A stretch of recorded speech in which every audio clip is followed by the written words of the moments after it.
Assalamualaikum warahmatullahi wabarakatuh. Waalaikumsalam warahmatullahi wabarakatuh.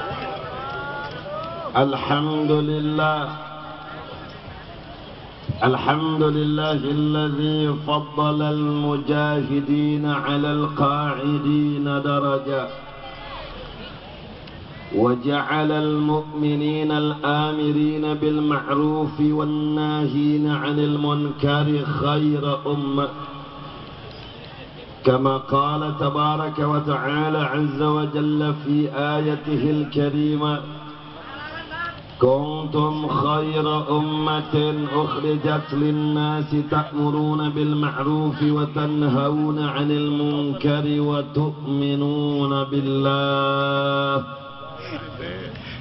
أشهد أن لا إله إلا الله وحده لا شريك له وأشهد أن سيدنا ومولانا محمدا صلى الله عليه وسلم عبده ورسوله لا نبي بعده اللهم فصل وسلم وبارك ومجد وعظم وشرف وكرم أفضل وأكرم وأطيب وأحسن وأكمل الصلوات وأتم التسليم على عبدك ورسولك سيدنا ومولانا وشفيعنا نبينا محمد سيد الأولين والآخرين إمام الأنبياء والمرسلين سيد الغر المحجلين وعلى آله الطيبين الطاهرين وأصحابه الغر الميامين وعلى من تبعهم بإحسان إلى يوم الدين اللهم فاجعل جمعنا هذا جمعا مرحوما مباركا مغفورا مستجابا تفرقنا من بعده تفرقا معصوما اللهم ارزقنا فهم النبيين وحفظ المرسلين وإلهام الملائكة المقربين أسأل الله أن يهدينا دائما أبدا إلى صراطه صراط المستقيم ويجعلنا من المؤمنين المتقين المفلحين المحسنين الفائزين ويدخلنا جنته جنات النعيم بحق سيد المرسلين والحمد لله رب العالمين تقبل الله منا ومنكم فتقبل يا كريم.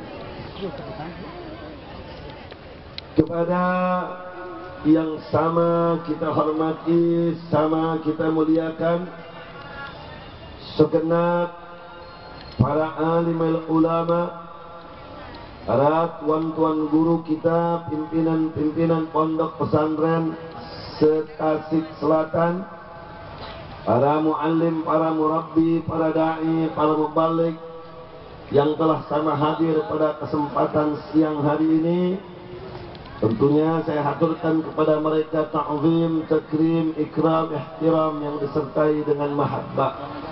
Yang walau saya tidak sebutkan nama mereka satu persatu, namun sudah barang tentu tidak mengurangi sedikit pun rasa hormat dan cinta saya kepada mereka. Bahkan mari selalu tiada henti dan bosan kita doakan. Semoga guru-guru kita, para alimil ulama yang terus berjuang sekuat tenaga siang malam, jatuh bangun mencurahkan pikiran, tenaga, harta, bahkan sampai mempertaruhkan nyawa untuk menegakkan kalimat Allah di atas muka bumi ini, membangun dan membela bangsa dan negara. Semoga mereka senantiasa, selalu dan selama-lamanya diberikan kekuatan istiqamah di jalan Allah Subhanahu wa taala. Diberikan keunggulan, kejayaan, kemenangan, keberkahan, perlindungan, keselamatan dari mulai dunia hingga akhirat. Amin ya rabbal alamin. Begitupun salam penghormatan ini saya sampaikan kepada segenap aparatur pemerintahan, para penegak hukum, sipil, TNI dan juga Polri, yang telah sama hadir pada kesempatan siang hari ini, yang juga selalu kita doakan semoga segenap aparatur pemerintahan di negeri yang kita punya ini, dari mulai pucuk pimpinan yang paling atas hingga yang paling bawah, dalam rangka mengemban amanat rakyat, menjalankan tugas mereka, semoga senantiasa mendapatkan limpahan curahan bimbingan hidayah dan taufiknya Allah Subhanahu wa Ta'ala, sehingga mereka bisa ambil menjadi umara yang adil, aparatur pemerintahan yang jujur dan amanah, yang setiap kebijakannya, keputusannya sama sekali tidak merugikan masa depan bangsa dan negara, bahkan manfaat maslahat bagi hidupnya, majunya, makmurnya, tegaknya Islam dan kaum muslimin. Amin ya rabbal alamin. Apresiasi yang tinggi, ucapan terima kasih yang sebanyak-banyaknya disertai dengan doa jazakumullah sanal jazakumullah khairan katsira wa azamallahu ujurakum wa baraka fikum wa syakarallahu sa'yakum.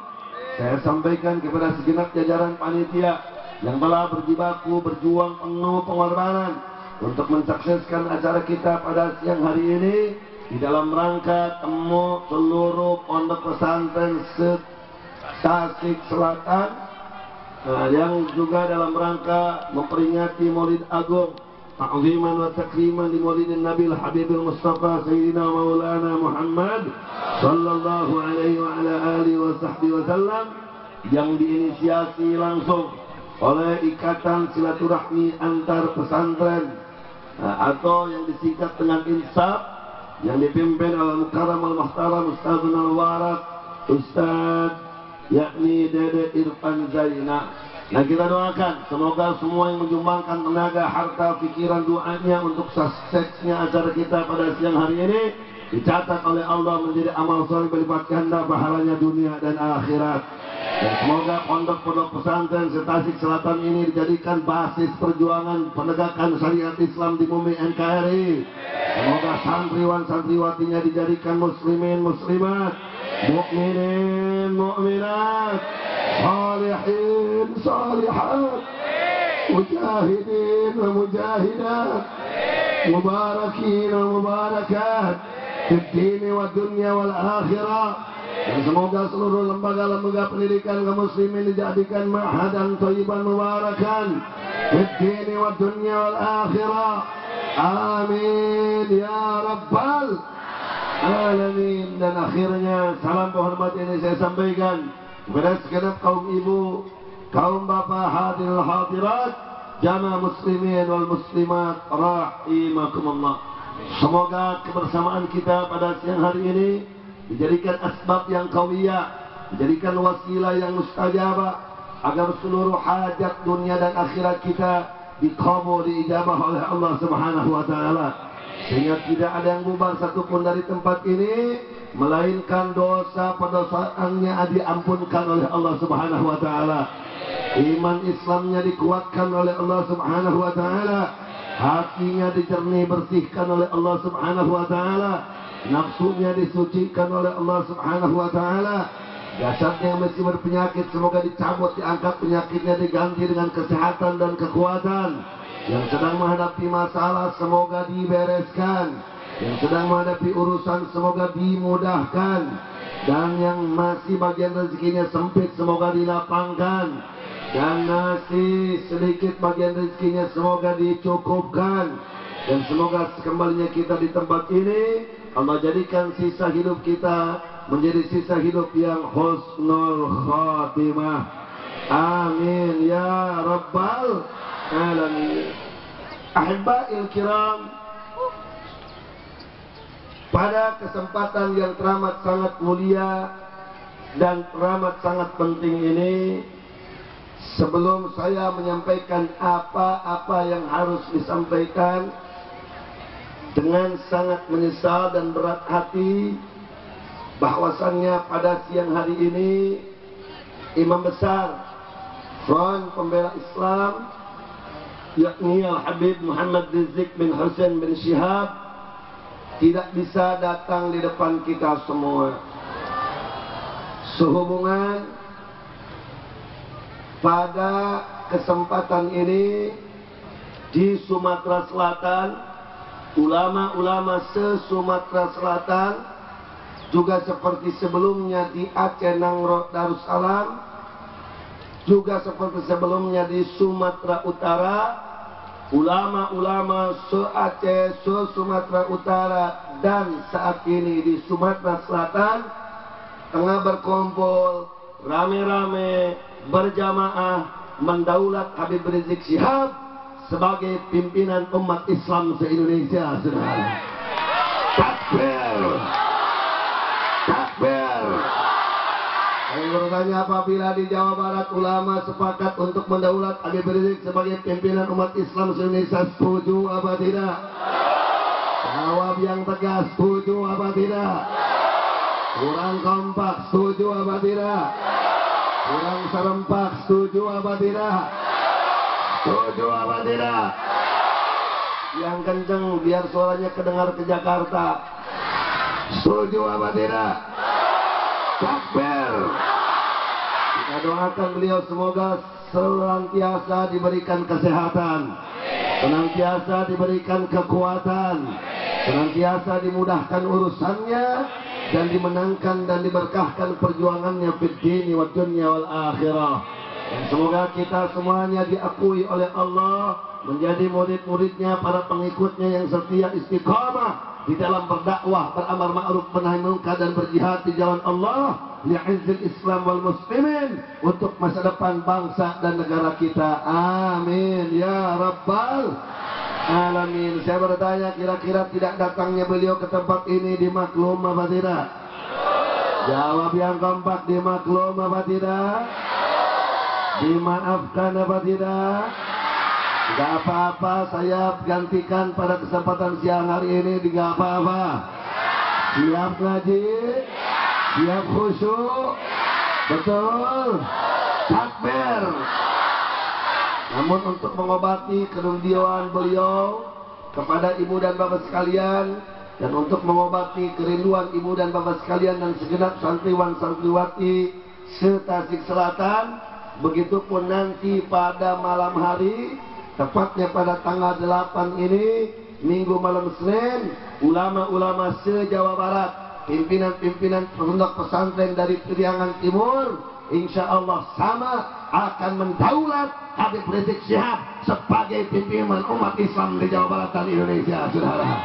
Takbir! Acara itu akan digelar nanti malam di Pondok Pesantren Miftahul Huda Utsmaniyah Cikole Ciamis. Siap datang? Siap datang? Insya Allah. Nanti kita siang hari ini siap kita lanjutkan? Yang benar nih, siap kita lanjutkan? Siap panas-panasan?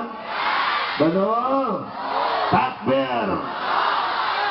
Baik, anak-anakku sekalian, santriwati-santriwati dan santriwan-santriwan yang dicinta oleh Allah dan dirahmati oleh Allah, saya ingin ingatkan kepada kalian semua dan segenap lapisan umat Islam, bahwasannya sebelum merah putih berkibar, sebelum NKRI berdiri, sebelum Indonesia ada, pondok pesantren 600 tahun lebih sudah duluan ada di tanah Nusantara, saudara.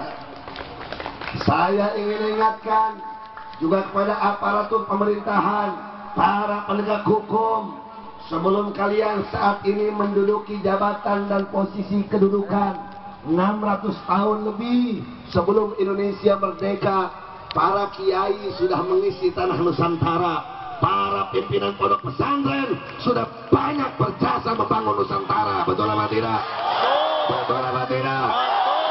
Mereka masuk keluar kampung, naik turun gunung, hadapi begundal-begundal bajingan tengik saudara di pegunungan, di padang Sahara, lewati sungai, lewati padang ilalang, seberangi lautan. Mereka ingin membangun Nusantara penuh dengan keikhlasan walaupun nyawa yang jadi taruhannya, saudara.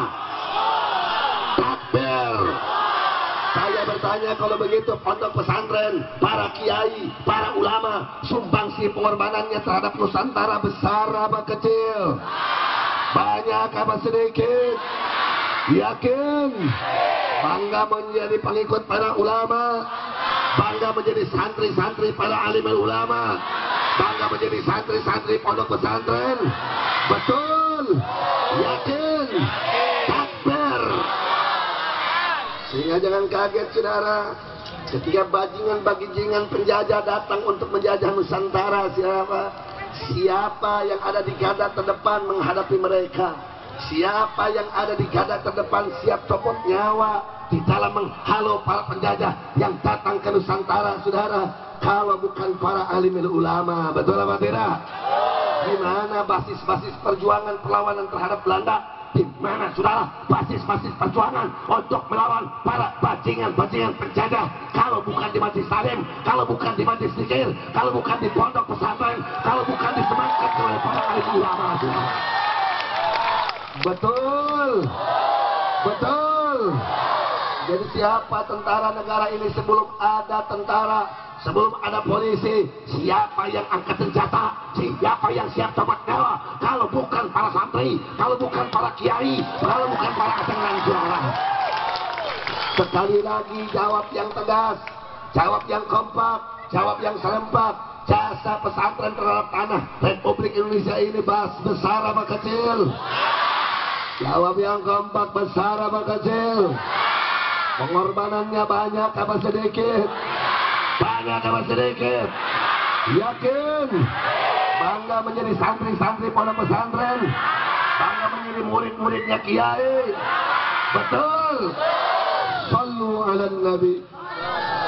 Alhamdulillah. Bahkan saudara, senjata yang populer di dalam melawan Belanda yang kita namai dengan senjata bambu runcing, itu pun diinisiasi bukan oleh tentara, diusulkan bukan oleh polisi saudara, tapi diinisiasi, diusulkan oleh seorang kiai suki saudara. Sehingga kiai ini dengan pondok pesantrennya hingga sampai detik ini disebut kiai dan pondok pesantren bambu runcing saudara.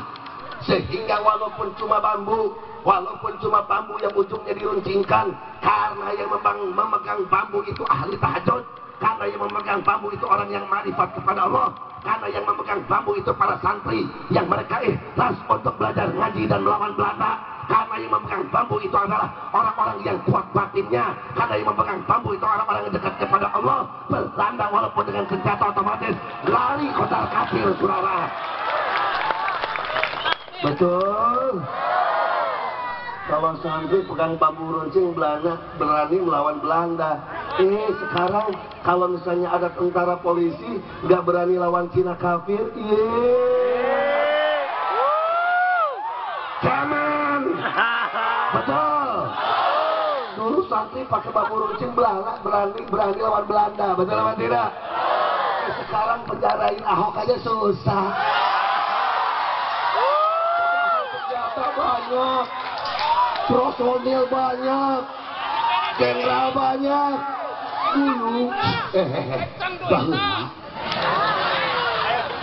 Dulu bahwa belum musim jenderal, belum musim senjata, belum musim tank baja. Betul.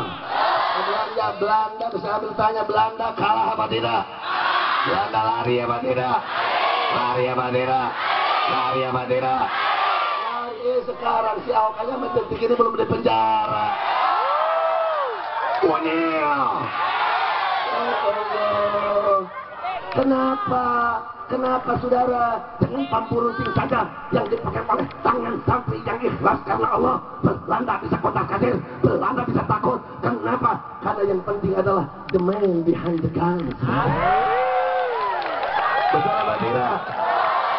Orang yang dibalik senjata, orang yang dibalik senjatanya orang ikhlas karena Allah, yang nggak mau dijajah, yang tidak mau menyerahkan sejengkal tanah pun kepada para penjajah. Betul apa tidak?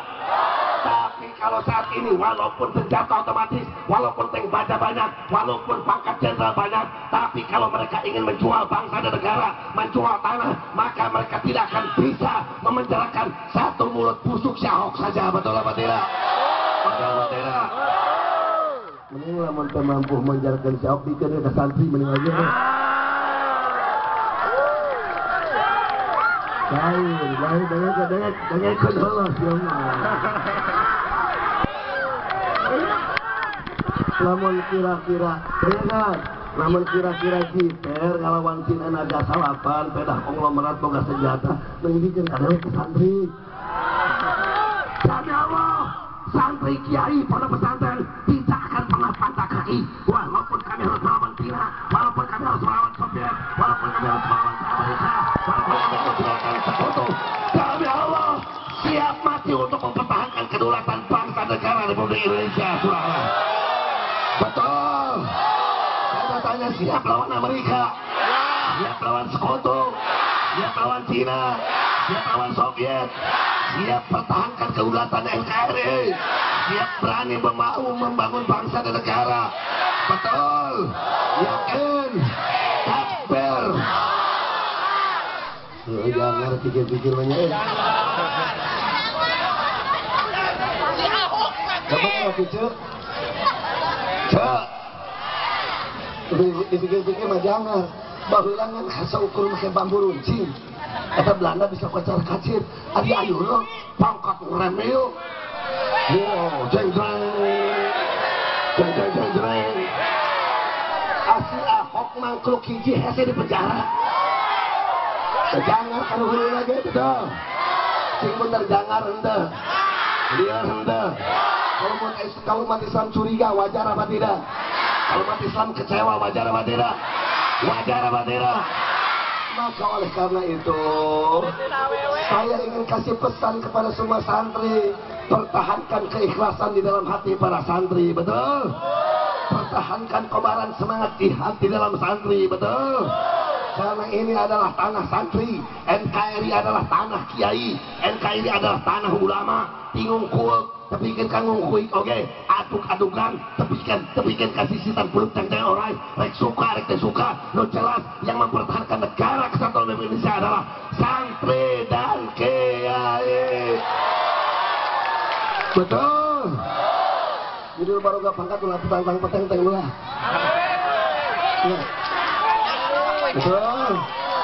Betul. Siap kita terusin ngajinya. Jam 11. Panas. Bila si Ahok datang ke Tasik Selatan kumahakeun.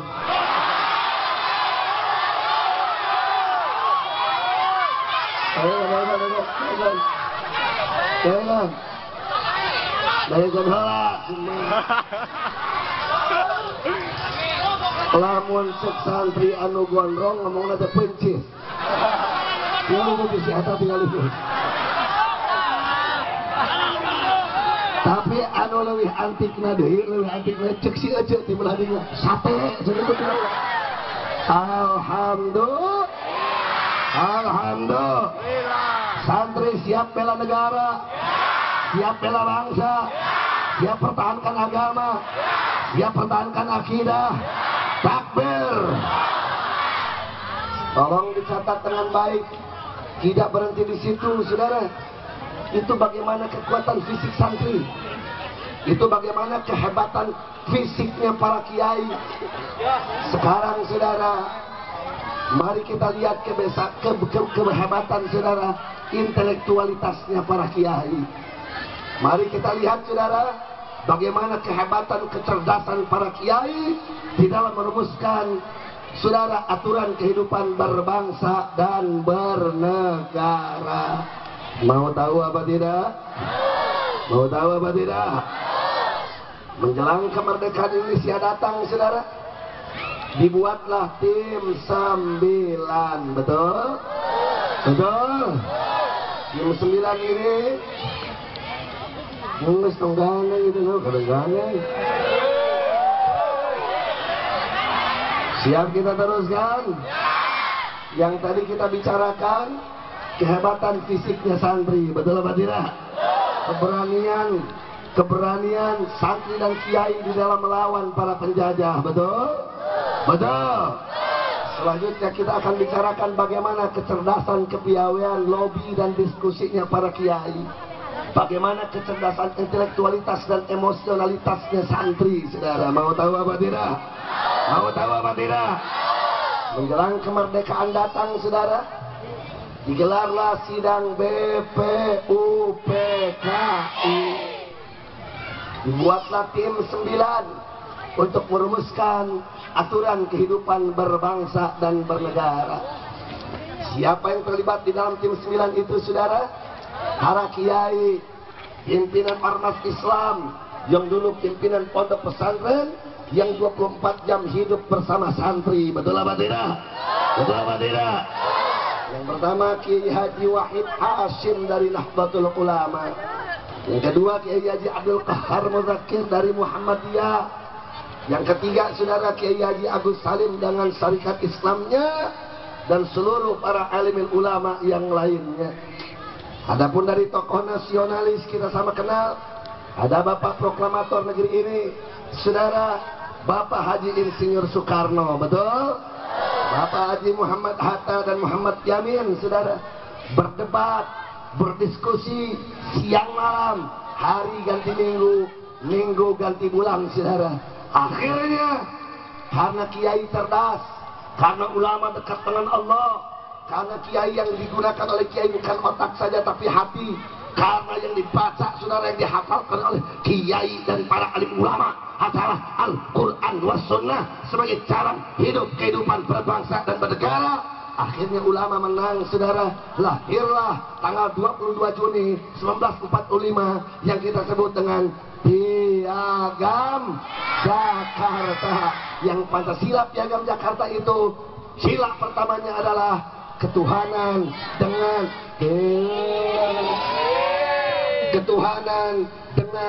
kewajiban untuk menjalankan syariat Islam bagi para pemeluknya. Hebat apa tidak? Sekali lagi saya bertanya, ulama kita hebat apa tidak? Cerdas apa bodoh? Tolol apa pinter? Pinter apa tidak? Kalau begitu bangga menjadi murid pondok pesantren, bangga menjadi santrinya kiai, bangga menjadi santrinya kiai. Ini berarti santriwati walaupun kalian tidak sekolah, walaupun hanya di pondok pesantren Salafiyah, tidak bergerakkan Dr. Anas, tidak bergerakkan insinyur. Dari dulu Kiai Haji Wahid Hashim yang bukan insinyur, Kiai Haji Abdul Qahar Muzakir yang bukan profesor, tidak kalah dengan profesor, tidak kalah dengan insinyur, tidak kalah cerdas dengan para Dr. Anas, saudara. Betul apa betul? Betul apa betul? Enggak kalah, saudara. Sampai melahirkan Piagam Jakarta. Jadi santri mesti pede, santri mesti percaya diri, santri mesti cerdas, dan gak boleh kalah berdebat dan berdiskusi untuk tetap menjalankan hukum Allah dan Rasulnya, satu-satu hukum yang wajib untuk ditaati oleh kita semuanya, insya Allah. Seiring saudara dengan lahirnya Piagam Jakarta, seiring dengan itu pula butiran-butiran Undang-Undang Dasar 45 ditorehkan, ditulis, saudara. Salah satunya adalah tentang syarat seseorang untuk jadi presiden.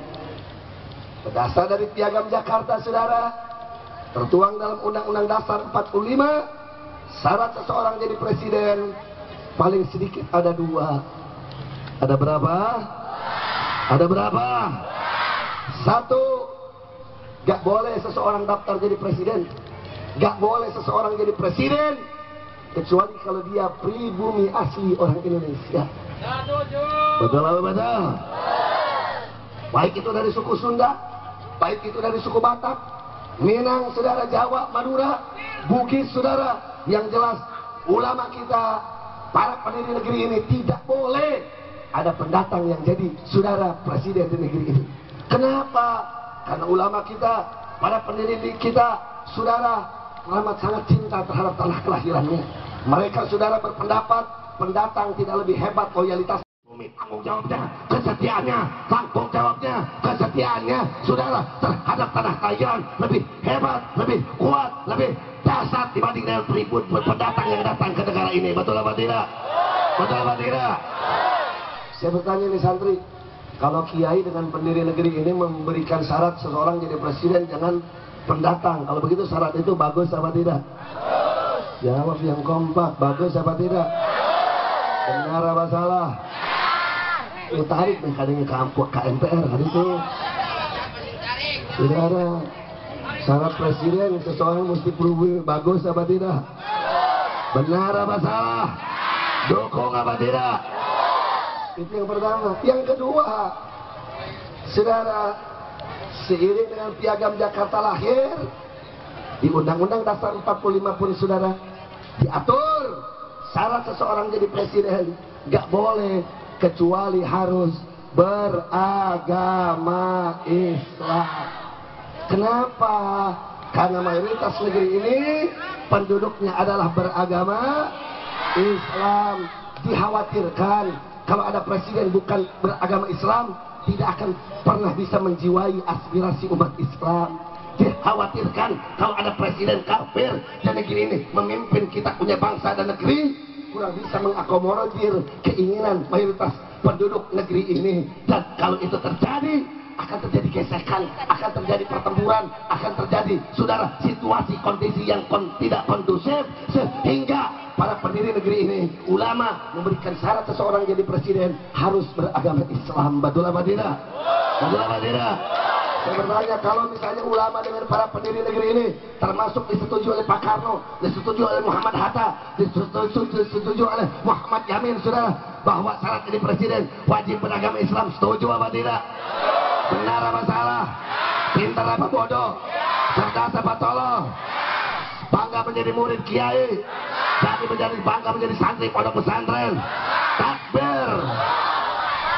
Tapi apa yang terjadi, saudara?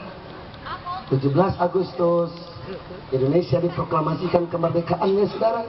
Masuk ke tanggal 18 Agustus mulai di situ terjadi, saudara, serangan-serangan terhadap ulama dan umat Islam. Apa yang terjadi? Masuk tanggal 18 Agustus, saudara, dengan alasan ada tekanan dari Jepang, dengan alasan ada tekanan dari penjajah, dengan alasan karena penjajah bisa datang lagi merebut kemerdekaan, saudara. Akhirnya Pancasila Piagam Jakarta, sila pertamanya dirubah, diganti menjadi ketuhanan yang Maha Esa. Yang tadinya, saudara, Pancasila sila pertamanya adalah ketuhanan dengan kewajiban menjalankan syariat Islam bagi para pemeluknya. Karena ada alasan ditekan sama Jepang, diancam oleh penjajah, bisa datang lagi untuk merebut kemerdekaan, lantas diganti menjadi ketuhanan yang Maha Esa. Di sini kita tunjukkan, saudara, ini sejarah betapa mereka tidak suka dengan syariat Islam, betapa mereka tidak suka dengan nama besar syariat Islam. Dari dulu hingga sampai detik ini, mindset, otak, pemikiran, kerangka pemikiran mereka yang jelas mereka sudah menabuh genderang perang melawan syariat Islam. Padahal, saudara, sila pertama di situ ada syariat Islam, disepakati oleh Insinyur Soekarno, disepakati oleh Muhammad Hatta, disepakati oleh Muhammad Yamin lewat sidang BPUPKI dengan resmi. Tapi dengan mudah tanggal 18 Agustus dihilangkan dan diganti dengan ketuhanan yang Maha Esa. Tapi ulama sabar, umat Islam nggak berontak. Udah nggak apa-apa. Kalau memang alasannya takut lagi penjajah datang, terjadi huru-hara di mana-mana, nggak apa-apalah. Ketuhanan yang Maha Esa, toh Tuhan yang Maha Esa itu tiada lain tiada bukan adalah Gusti Allah. Lam yalid walam yulad. Alhamdulillah. Saya bertanya, para kiai kita selain daripada berani dan kuat fisiknya, saudara, cerdas apa tidak? Jawab yang kompak, cerdas apa tidak? Cerdas apa tidak? Selain daripada cerdas, sabar apa tidak? Sabar apa tidak? Tahan emosi apa tidak? Tahan emosi apa tidak? Tahan dari dulu, saudara. Bagaimanapun pengkhianatan itu terjadi, tidak pernah umat Islam berontak, tidak pernah ulama berontak. Jadi kalau sekarang ada yang menuding pondok pesantren basis teroris, ulama disangka radikalis, santri yang bergerak disangka anarkis, coba bertanya fitnah seperti begitu goblok apa tidak? Tolol apa tidak? Bahlul apa tidak? Edan apa tidak? Sinting apa tidak?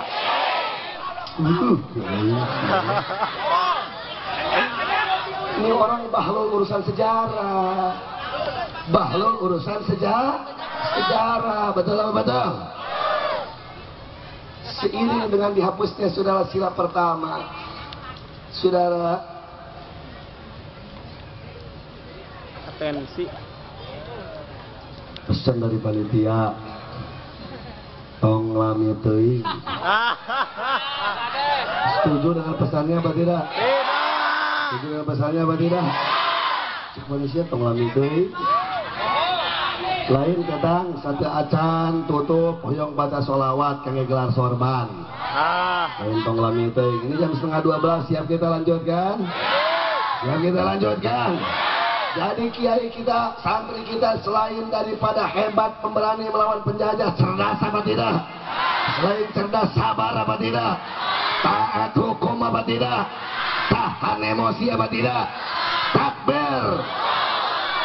Bukan cuma sila pertama Pancasila Piagam Jakarta yang dirubah, termasuk syarat menjadi presiden itu pun dalam Undang-Undang Dasar 45 segera dirubah. Yang tadinya syarat harus ada beragama Islam, itu pun dihapus. Syaratnya tinggal satu, harus pribumi asli orang Indonesia. Berarti kalau ada pribumi walaupun tidak beragama Islam boleh mencalonkan diri jadi presiden. Tapi ulama kita sabar, umat Islam kita marah. Nggak marah saudara, nggak ujuk-ujuk berontak. Walaupun itu hasil kesepakatan, syarat jadi presiden harus muslim, Pancasila sila pertamanya dengan kewajiban menjalankan syariat agama Islam bagi para pemeluknya, dua-duanya dihapus. Tapi ulama kita sabar, umat Islam kita tahan banting sehingga meneruskan masuk ke dalam rezim Orde Lama. Alhamdulillah masuk ke rezim Orde Lama lagi-lagi. Begundal bajingan musuh bangsa dan negara datang, muncul PKI di mana-mana, betul? Betul. Ini kalau saya ceritain PKI saudara muncul di mana-mana nggak bakal beres 2 jam, saudara. Tapi singkat cerita, mau ngomong sejuta kali tidak, mau tidak mengaku, sumpah tepikan ke sejuta kali. Yang jelas sejarah berbicara. Siapa yang mengusir PKI dari tanah negeri ini? Siapa yang ada di garda terdepan di dalam melawan PKI? Kalau bukan kiai, kalau bukan pondok pesantren, kalau bukan santri yang siap berumuran darah melawan PKI, saudara. Betul, betul. Saya bertanya tentara ketika itu kalau tidak dibantu sama ulama bisa usir PKI apa tidak? Bisa lawan PKI apa tidak? Bisa apa tidak? Kau nggak jago sih mau bisa duga-duga lagi. Betul apa tidak? Betul apa tidak? Sekali lagi kalau begitu jasa ulama, jasa pondok pesantren dalam mengisi kemerdekaan Republik Indonesia ini jasanya besar apa kecil? Pengorbanannya banyak apa sedikit? Banyak apa sedikit? PKI teh karena orde baru. Apa yang terjadi buat pesantren? Apa yang diberikan fasilitas buat kiai? Masya Allah, habis manis, sepah dibuang. Lu giliran lu dulu butuh, lu datang sama gua. Giliran musuh lu udah punjang kancir, lu lari dari negara. Gua dibuang begitu saja. Gila apa tidak? Gila apa tidak? Saya bertanya, pimpinan pesantren digaji sama negara apa tidak? Masjid di pondok pesantren dibangun sama negara apa tidak? Hobong di pesantren dibangun sama negara apa tidak? Negara lebih cinta mana, memprioritas mana? Bangun hotel apa pesantren? Bangun hotel apa pesantren? Bangun swalayan apa pesantren? Bangun swalayan apa pesantren? Mana dulu sama pemerintah bangun mall apa pesantren? Dulu yang usir penjajah itu orang yang di mall apa di pesantren? Orang yang di supermarket apa di pesantren? Orang yang di swalayan apa di pesantren? Orang yang di diskotik apa di pesantren? Tapi kan kaya lagi mual ayah sungguh perjuangan di diskotik, di swalayan, di mall. Kenapa? Karena hati mereka bukan akhirat, karena hati mereka dunia, karena mereka tidak mengharapkan ridho Allah Subhanahu wa taala, saudara. Betul. Betul. Kalau begitu harusnya kalau pemerintah cerdas, yang mesti dibangun pertama dulu itu apa? Pesantren apa swalayan? Majelis apa supermarket? Yang pertama didulukan gajinya sebetulnya harusnya saudara kiai, betul apa tidak? Betul apa tidak? Yang mestinya pertama diberikan beasiswa itu santri, betul apa tidak? Betul apa tidak? Tapi itulah, nggak apa-apa, ulama mah sabar. Toh tawakalnya kita bukan kepada pemerintah, betul? Toh tawakalnya ulama bukan kepada manusia, betul? Tapi tawakal kita kepada Allah. Walaupun pesantren-pesantren di mana-mana berdiri tanpa ada sokongan dana dari pihak manapun, tawaleh hirup, tawaleh gede, bahkan keluar dari pondok pesantren itu santri-santri yang siap naik turun gunung, sanajan hicing di kampung Baulisung, naik turun gunung, keluar asup kampung, terjadi anggota dewan, terjadi pejabat, terjadi birokrat, tapi dengan tulus ikhlas, tanpa dikenang, tanpa disebut pahlawan, siap membangun bangsa dan negara. Betul apa tidak? Betul apa tidak? Itu bertanya.